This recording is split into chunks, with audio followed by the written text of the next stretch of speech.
Pagsanhan Arch.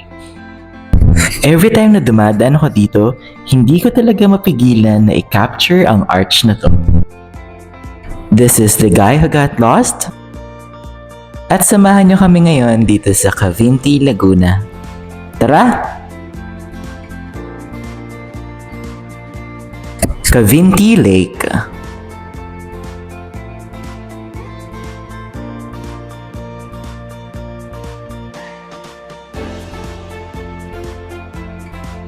This is actually our first time na pumunta dito sa campsite na to. Supposedly, pupunta kami dito noong Holy Week. Unfortunately, hindi kami natuloy. Pagpasok nyo dito, kailangan nyo munang dumaretso sa registration area. Ang day tour nila is from 8 a.m. to 6 p.m. and ang night tour naman nila is from 7 p.m. to 6 a.m. You can also stay here overnight from 10 a.m. to 8 a.m. or 3 p.m. to 1 p.m.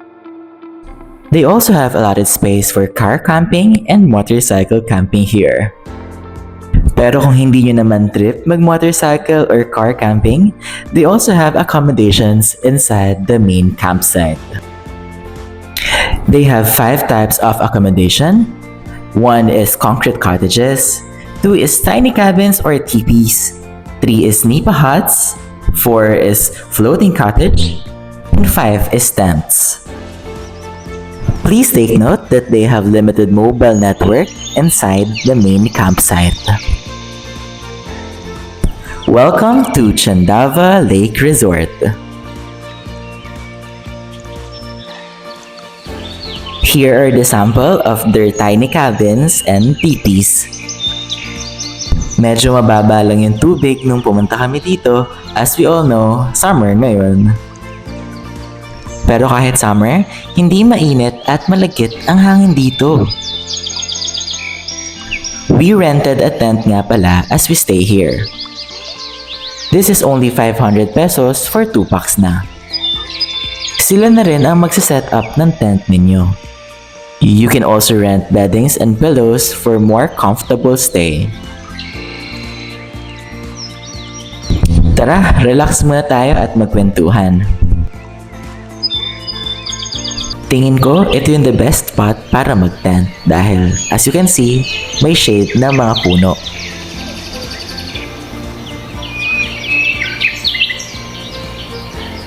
Here naman is where you can eat if may baon kayong food and ayaw nyo kumain sa harapan ng tent ninyo. Meron din nga pala sila dito activities like kayaking.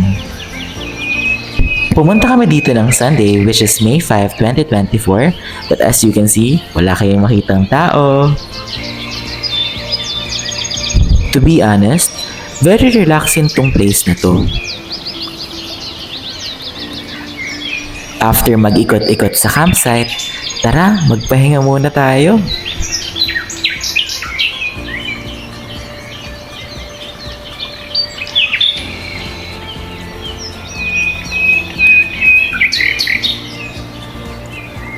Meron nga din pala sila ditong mini restaurant where you can order your food, water, and drinks here.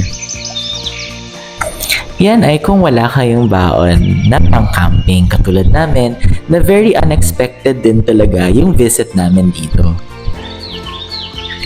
For the food, we ordered binagoongan and then we ordered lemonade for our drinks naman.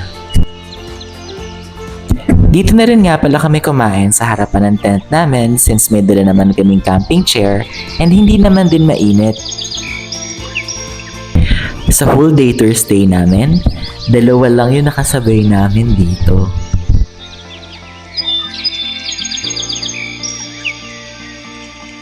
Overall, this is a must-try camping site.